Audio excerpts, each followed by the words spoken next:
Welcome to the Heart Centered Sales Leader podcast on webtalkradio.net. I'm your Heart Centered Sales Leader and podcast host, Connie Whitten. So every week, as you tune in and you listen to the show, listen, I get it. Building relationships, communication skills, all kind of hard.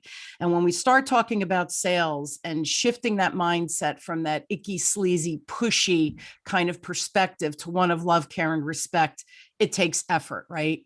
So my free gift for you right out of the gate is go to my website and you can get my free communication style assessment.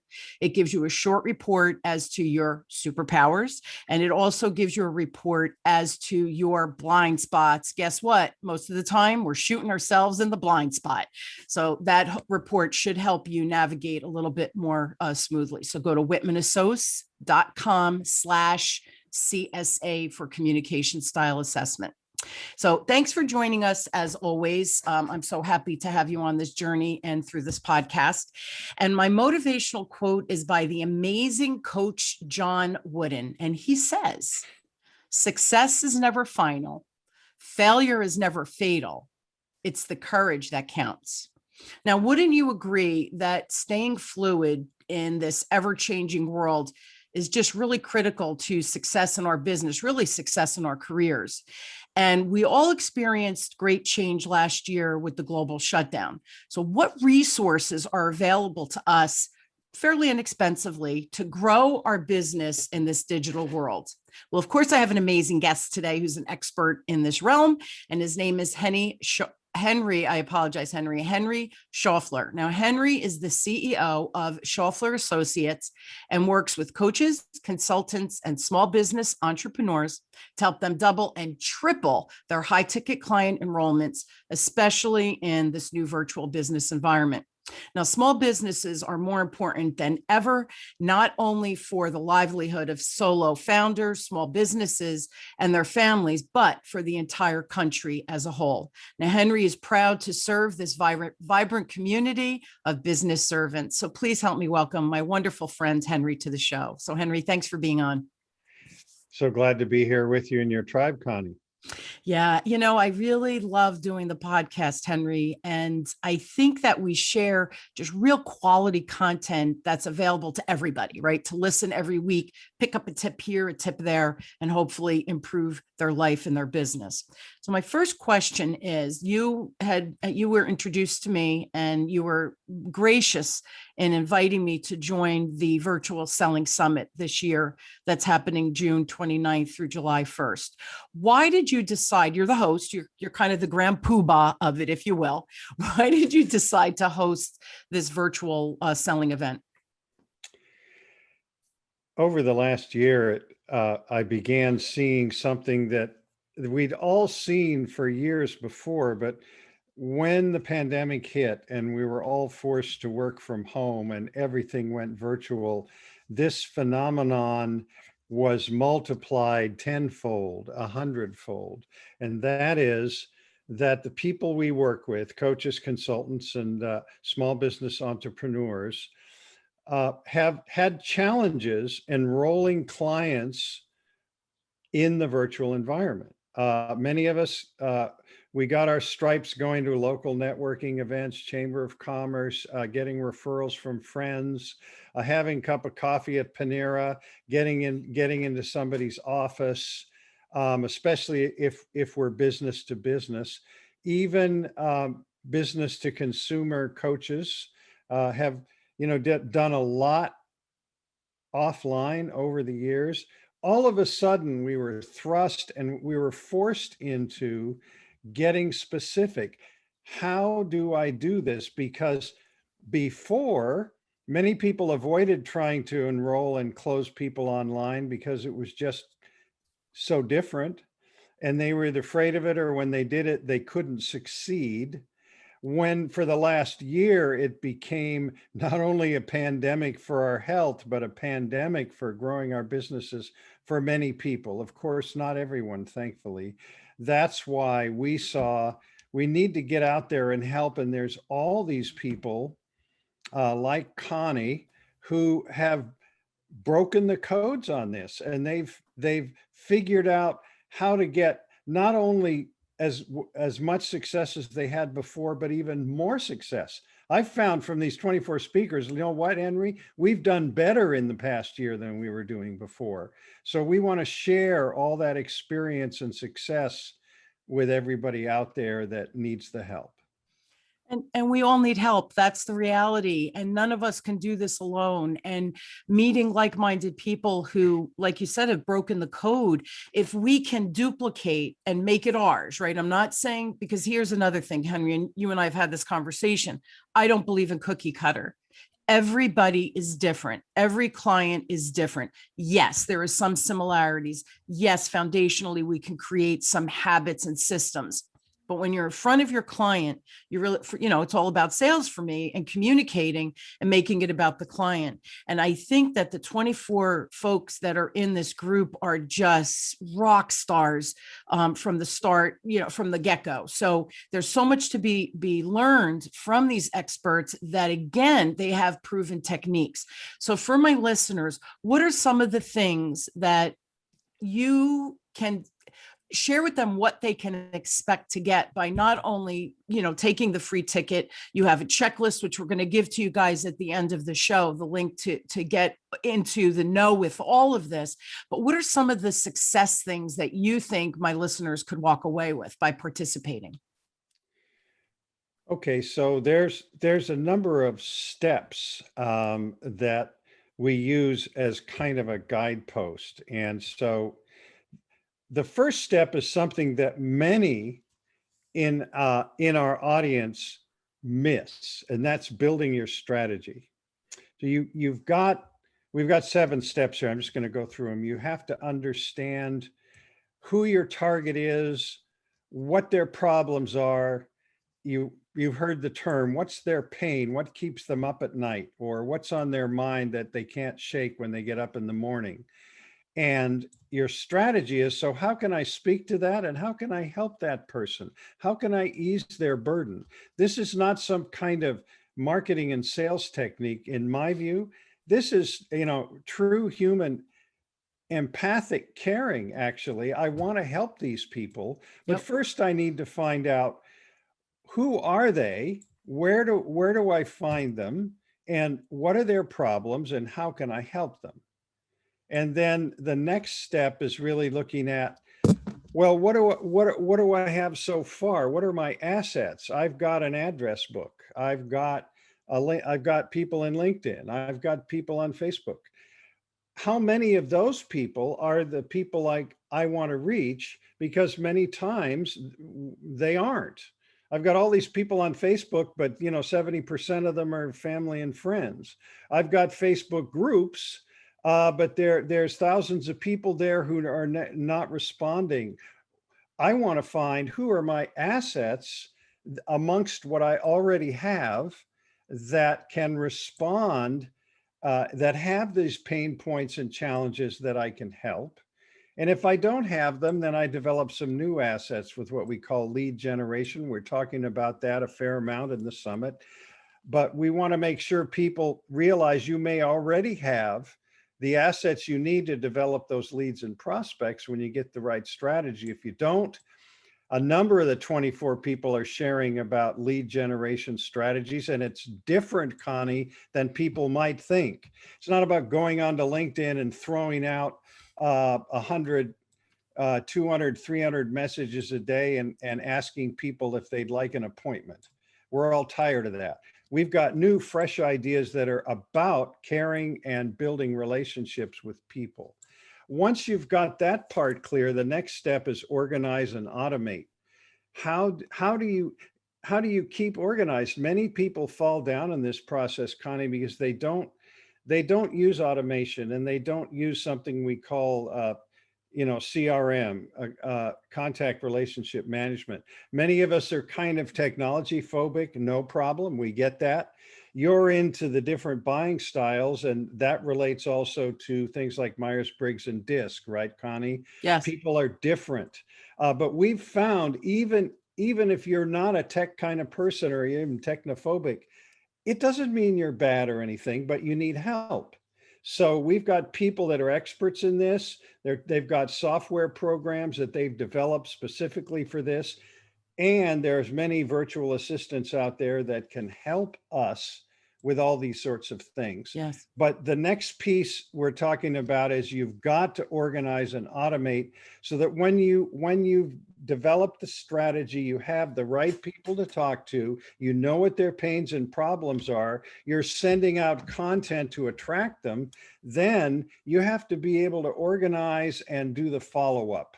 Follow-up is the most important aspect of getting to yes.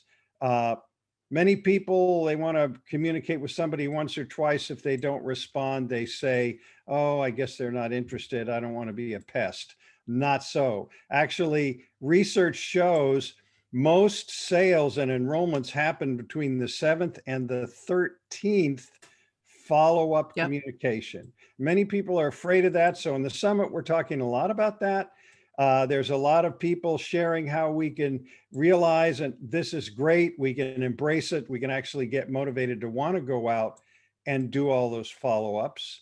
And then the next piece is connecting and educating. So many people in the coaching consulting communities have lots of content. We've all got great content. Let's get it out there.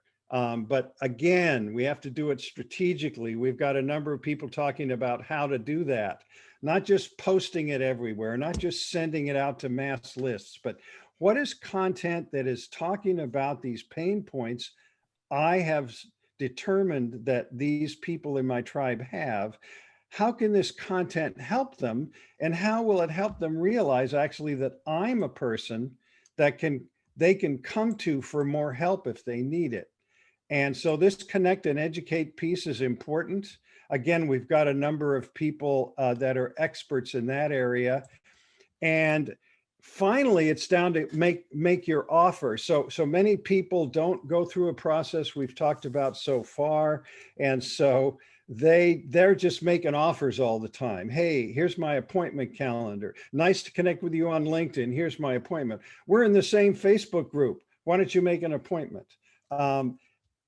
You've got to go through the process before. And so actually we've got one speaker who says, if you do all these things right, you're going to have people contacting you and asking for an appointment. Isn't that wonderful? That's what we want. Our offer is actually the dream, people making an offer to me to come and talk to me about how I can help them. And lastly, the enrolling step. And this is, again, super important. We've got several people talking about this in sales. They call it the close. Many people in our profession don't like that word. But whatever it is, it's how can I help someone take the step to make the commitment to work with me so I can help them? And, quite honestly, it gets down to, how do I ask the person to take out their card so we can complete the business relationship and I can begin helping them? There's lots of challenges there. And once again, we've got several people that are talking about that enrollment phase and how to naturally ask people, shall we start working together? So I've probably taken up the whole time, as you can tell. You're really so into cute. this No, stuff. that can I tell you, that was so beautiful, Henry. What a clear, succinct path, number one.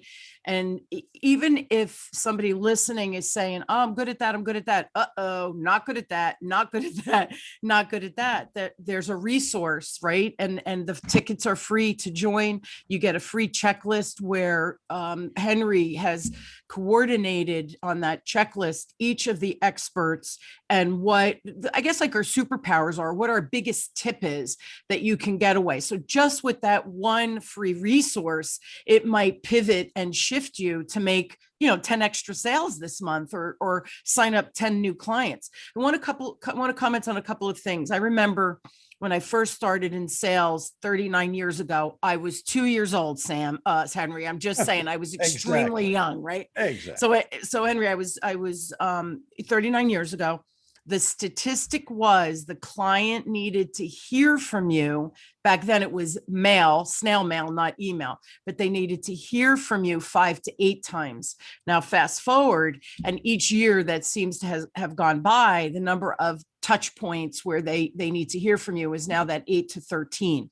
So that's real, guys. We stop though at 4. Okay. So the 7th step in my process, I was laughing as you were talking about, you kind of have to follow up that, and the CRM, the contact relationship management system, helps so things don't fall through the crack. My 7th step, Henri, I call CPR follow-up. It's CPR is, you keep the client alive, but it's consistent, persistent. Right. And the last one is respectful follow-up. We're not saying badger the client, but we're saying stay in contact, share relevant, good quality content so that the client gets to know you. And then by the time they're ready to sit in front of you, they're ready to say yes. And there was one last thing I wanted to comment on that you said that was brilliant. When you ask for the business, I too hate the word close. I feel like we're closing the relationship instead of expanding it. So I don't use that word close, right? When you get to that step though, and for me, it's step 6 in my process, 3 things should happen. And I think Henri and you and I have spoken about this. One, the client is like, where have you been my whole life? Right? I need you. Second one is we respond to the client. You're not ready for me yet. You have all of these other things. This isn't that you need to do that before this piece of the puzzle. Let's stay in contact, schedule. Let's keep up to date. Right? So we're still building the relationship. We're just not asking for the business right now because they're going to say no. There's still an overwhelm or whatever's going on. Or the third one is, I'm not the right person for what you're trying to accomplish. You really need to talk to my friend Henri. And that's another big piece, I think, of the puzzle that you talked about earlier, your assets. We have colleagues that we should be referring to, and vice versa, they refer to us. The more Henri and I get to know each other, the more I could send more people to him, the more he can see opportunities where people need my expertise. So the assets are, yes, you're absolutely, your raving clients should be referring to you as well. But you want to build your peeps, man. You want to expand these relationships with like-minded, for me, business owners, right? If you're icky sleazy, you ain't functioning in my world at all, right? Amen to that. So I love everything you said. I just wanted to comment on those few pieces. Comment back on one thing. Yeah. You mentioned raving clients. I want raving fans. Raving clients, I don't want. Because they're crazy. No, they give me a hard time. Actually, if we do this right, we won't have raving clients, but we will have raving fans. Sorry, Absolutely. I'm just having fun. No, and okay, you said something else that's kind of funny. Every client in 39 years that has ever done business with me, whether it's a corporate client, an individual, when I did B2C, and now obviously B2B as well, they become my friends. I have a hard time. I don't know if it's the Italian in me, but I have a hard time saying, well, you're my client, because you get personal with people. How do you not get personal with people that are in your orbit that you're working with on a regular basis? So I have raving clients that become raving friends, because once you're in my orbit, you can't get rid of me. That's what I do. I'm like the bad penny that keeps showing up. You can't get rid of me. I have another question for you. What do you think, in your experience, is the most common error that you see coaches and consultants make when they're approaching this kind of online virtual platform now? I think it's several. I think one of them is not realizing that it's about relationships. It's not about sales. It's not about content, frankly. Yeah. Those are tools to build the relationship. When we're live in front of people at Panera, at a networking event, we're referred by our friend Joe, and we go over to Jean's office to meet her. It's all relationships, right? But online, if you're going out there, even if, Connie, you refer someone to me, that's a little bit of a step up from the fact that I might have met them cold, but still they don't know anything about me. I believe, we are physical and spiritual beings. I don't want to go too far off into that, but that spiritual part of humanness and doing it across the internet is so much more of a challenge. Yes. So I think many people, and sorry guys, if you don't like this, many of the guys out there don't realize this relationship piece. It's like kind of intellectual, technical. How can I get out there? I want to talk to 1,000 people a day on LinkedIn. I want to set up 25 appointments. I want to get 10 contracts. It's all this kind of stuff, but do it. That's not going to do it. We need to have the relationship first. And in this virtual environment, many people are missing that piece. So they're going out there and throwing out content. It's not about building a relationship with the content, it's the content. So for example, if I put up a piece of content on LinkedIn or Facebook, I think it's brilliant, and I say, won't you comment on this? I might do something, but if I think about it, how can I stimulate the person that's going to get this content? I know they've got these pain points and problems. How can I speak to it and get them to talk back to me? And then at the end, I say, I hope this struck a chord with you. It'd be great if we could start a conversation together. What struck you about it? And what might you learn to do something better from it?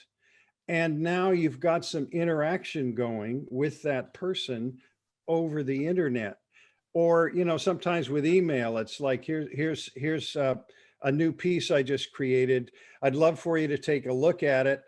I'd like to know honestly what you think. Is there something in there that was valuable? And frankly, if there wasn't, I'd like to know that too, because I want to get better. Please help me. Or little surveys. I like to do little 4 and 5 question surveys, especially with LinkedIn people. There's no ask for an appointment. It's just like, I'd like to know your thoughts. And I did it before this summit.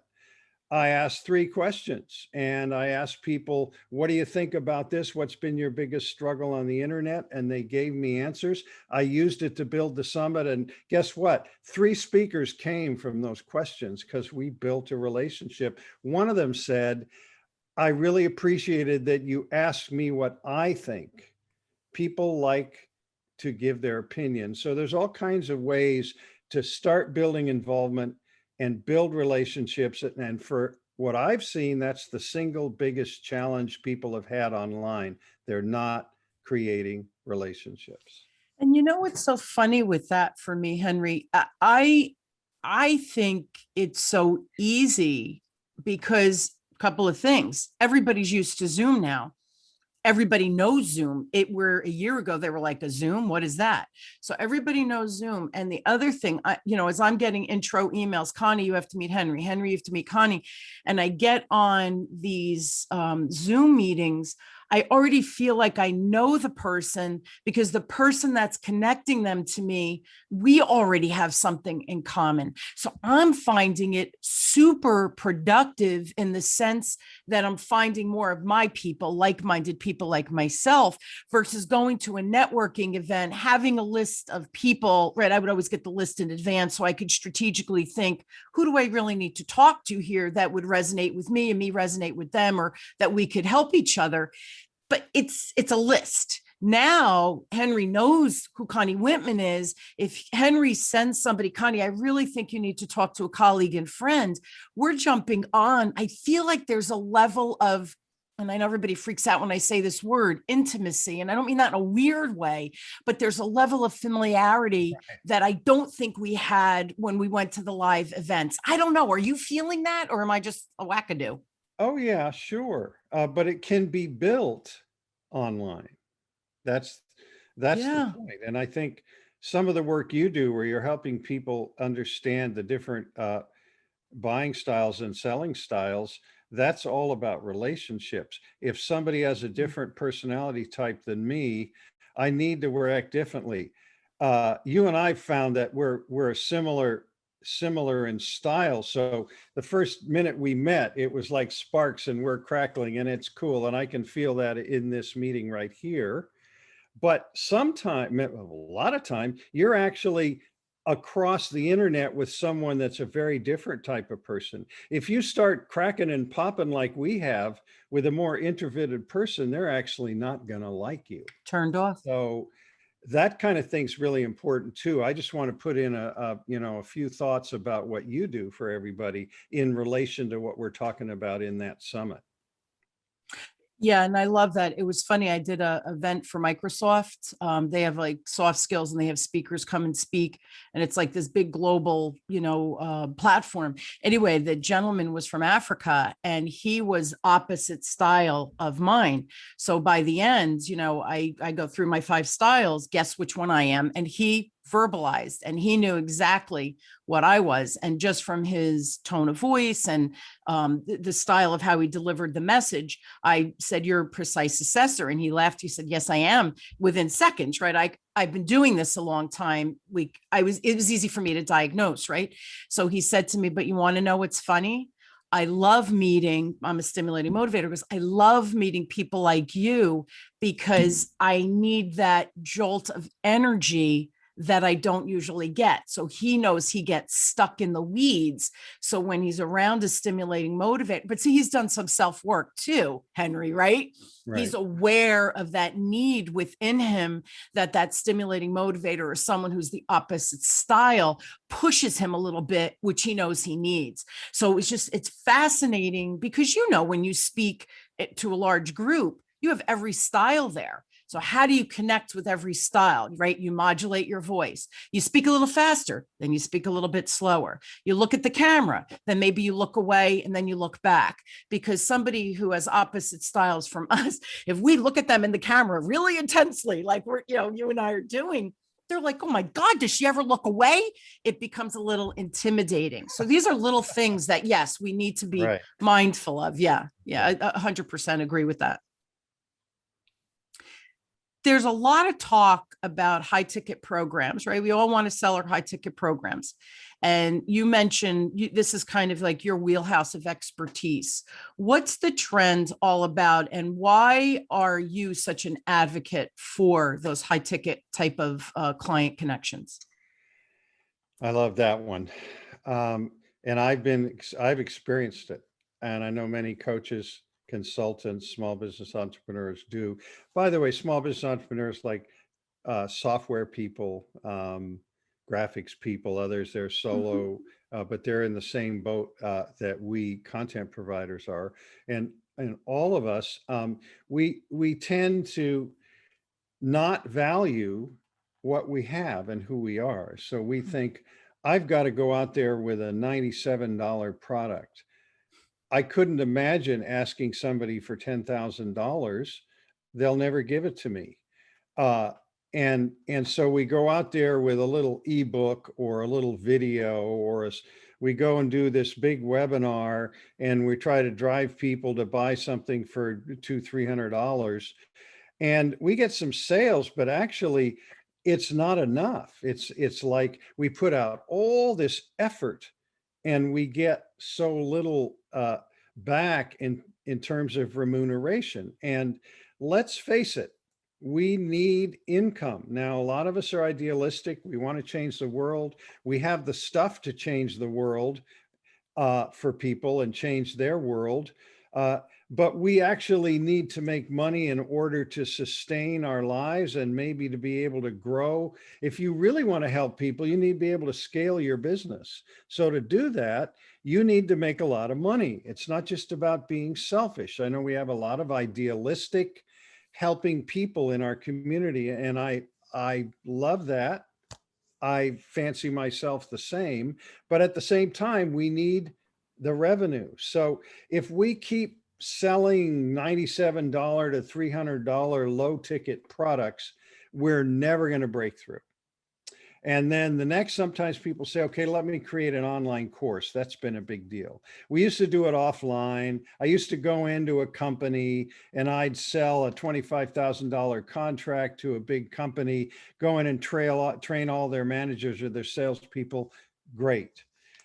As we've been driven online, it's been different. And we think, okay, things are starting to open up. I can get back into those corporations. But you know what?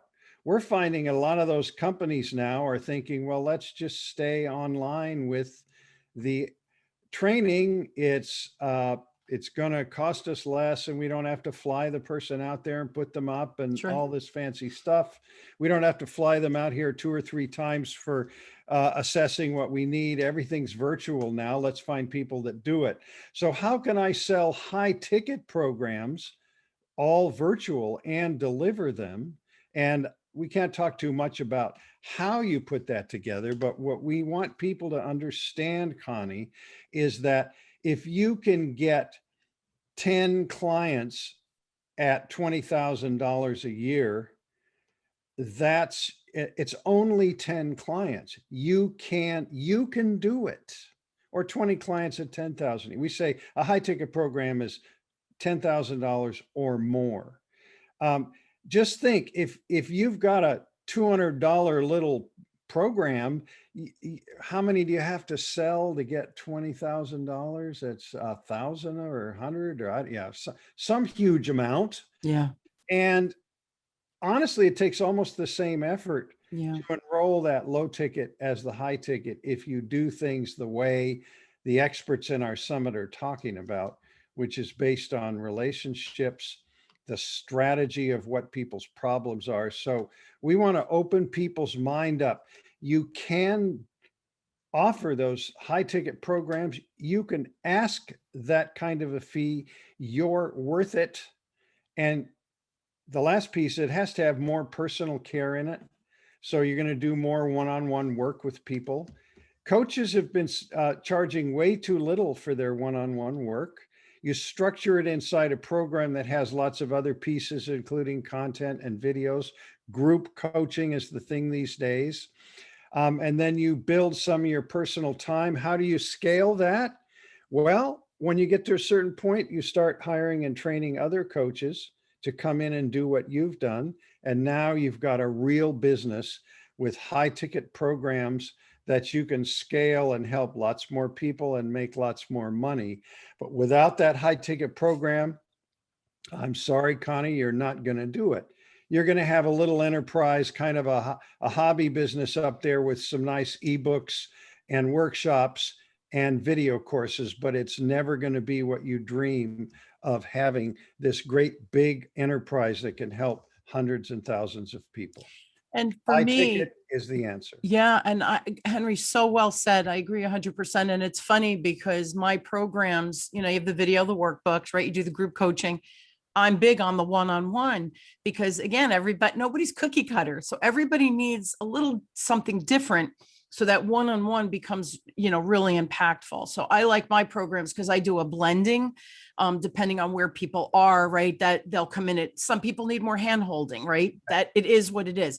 The other thing that's important to understand, 2 things.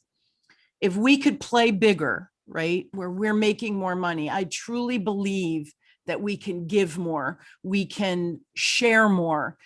So not only now am I making more money, but the people I'm helping are making more money. We can be more philanthropic, right? We can start foundations where we give to underprivileged children or do something with food, right? So no child goes to bed hungry, whatever it is. But if you're just making ends meet, how do you ever expect to be able to give?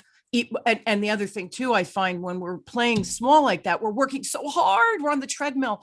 You don't even have time to say, let me go to my local food kitchen and volunteer my time. If you don't have the money, we can volunteer time. You don't even have time to do that. So the more we earn, the more we can do, and the more we can help. It's, to me, I call it the trifecta. You win, your clients win, right? Because now they're scaling and making more money, and the world wins because you're able to give back with whatever your passion is from a philanthropic perspective. Does it get any better than that? To me, Right. Isn't that why we're here, to raise the world up and make the world? Yes, that sounds so idealistic, but you need money to do these things. So it's not being selfish or a mongrel that you want to earn more money. You're coming from a place of heart and love where you want to do better, right? We want to make better in the world. So yeah, I believe in the high ticket as well. Did you want to say anything to that? It's almost the high point, no pun intended, I feel like that is the main point, for coaches, consultants, and small business entrepreneurs to take Mm. away from this conversation and from the Virtual Selling Summit. Right. Let's realize we're worth a lot more than we think. If you're charging $200 an hour, you should probably charge 500. If you charge $500 an hour, believe it, you should probably charge 1,000. And the more you get success, the more you're worth. Look, there's a reason that Tony Robbins or Mari Curry are charging 5,000. Well, she might charge 5,000. Tony's what, 15, $20,000 an hour. It's look, they've got good stuff. Your stuff may be as good or better. It's a matter of, excuse me, building the foundation to be able to have the confidence Yeah. and the people behind you saying, she really helped me. It was worth every penny. All of these features are important in considering this area of high ticket. And I will freely admit, over the years, I have also not really understood what my worth is and charged way too little as an hourly rate. And when you realize if you charge $10,000 for a program and like you said, Connie, you got video content, you've got workbooks, you've got group coaching, and you've got audio content, and you've got some one-on-one, all of that is you. And all of that is worth a certain amount, not just what you think is your hourly rate. So I guess one final thought for everybody is you're worth 2 to 3 times more than you think you are. Start there when thinking about high ticket programs. Yeah. And just really one last thing on that to build on that, Henry, is look at the return on investment. Stop looking at your time of an hourly rate and think if I charge $1,000 and I help this client make $5,000 an hour, maybe you should be charging $2,500 an hour, right? But it's the return on the investment. So if somebody's spending that with you, and they could parlay that into more money on the back end, that skill you just gave them is really priceless. It's not just worth that $1,000 or $2,000, because now they can make that $5,000 over and over and over again. So you're, $1,000, $2,000, whatever it is for your high ticket, and they're creating $1 million out there. Don't you think that's a priceless gift you just gave them? And we're afraid to charge for that. That's crazy. It's really crazy. Yeah. Own your greatness, right? Absolutely. Yeah. I want to give you Henri's website, everybody. I think everybody needs a little more Henri in their life. So two ways you could go to his website, which is and then it's a hyphen, right? Henri ticketincubator.com. Did I get that right? High-ticketincubator.com. You say what did you say? Hyphen? High dash. Yeah. Dash. I say hyphen. Okay. Dash. Okay. High. And then the little line. I want to freely admit to everybody, there is, if you click on the learn more, it's not quite completed, but there's a little survey you can take. And better is just send me an email if you want to chat, or go and register for the summit, which I guess you're also going to talk about. I am, Henri. Thank you for that. That was a layup he just gave me, guys. Yes, if you want to email Henri directly where you have some questions specific for him, please go to Henri, HENRI at ticketincubator.com. So you want to say hyphen. So Henri at ticketincubator.com. You can email him directly. And the summit, there's a free ticket for you guys from June 29th to July 1st. Come and play, man. We have so many great speakers, so much great content, a ton of free giveaways for you to help move your needle and just improve your expertise, or maybe find the thing that you've been missing that you're like, oh, that's the next piece of the puzzle for my business or my career. So the summit checklist and free ticket, I will give you that link, but it's the virtualsellingsummit.com. And I'll make sure you have that link in the show notes. So you guys easy peasy click and it'll take you so you could sign up. I'll be there as well. So come and play. I love when my peeps come and join us. So Henri, thank you so much for just running the summit. It's a lot of work, I know, to organize this and to bring so many amazing people under one roof. It's truly an honor. I was really honored and privileged to be asked by you to join. So thank you so much for that as well. And just for being such a great guest and sharing so many great tips for my listeners. I truly appreciate your time. Thank you. My pleasure. Thank you. Yeah, you're always fun to hang out with. And I hope you will join me weekly as we question, build, and discover together that no matter where you are in your business, career, sales, whatever it is, leadership, where you're feeling stuck, I truly hope that my guests and I provide some just strategies, tips, and ideas that you can implement immediately. You know the rule with me, guys. If you hear a tip or a strategy and you do nothing with it, it's good information. That's nice. But when you start applying and practicing and playing with it, that's where the magic happens. That's where we get the results. And that's what I want the show to be about. And I know that's what my guests and I both want for you. So thank you so much for tuning in to the Heart-Centered Sales Leader podcast with me, your heart-centered sales leader and host, Connie Whitman, on webtalkradio.net. I wish you all a wonderful, inspired week. And I truly am honored to have you on this journey of change and growth and building relationships and all these cool things that we get to do in business today. So I'll see you all next week. And thank you again, Henri, for joining us.